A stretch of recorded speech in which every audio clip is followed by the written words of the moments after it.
שלום חברים שלי, תראו איפה אני נמצאת. ממש על עלי שלכת. אתם יודעים מהי תופעת השלכת? אספר לכם. תופעת השלכת מתרחשת בעונת הסתיו.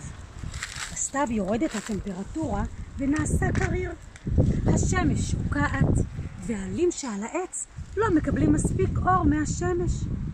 האור עוזר לעלים להיות ירוקים, וכשאין מספיק אור, זה גורם להם להצעיב, להיות כתומים, חומים, אדמדמים וצהובים ויבשים, ואז הם נושרים. תופעת השלכת מתרחשת בדרך כלל בעצים שהעלים שלהם רחבים ושטוחים. תסתכלו. ולמה זה קורה, אתם שואלים?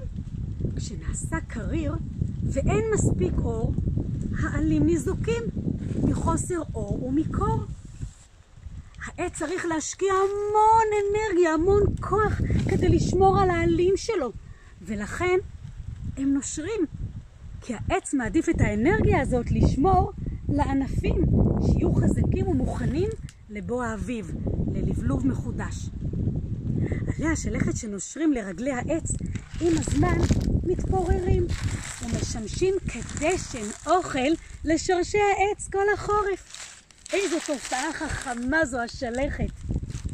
אתם יודעים ילדים, מאז שהייתי קטנה מאוד אהבתי לדרוך על עלי שלכת ולשמוע את רעש הפצפוצים.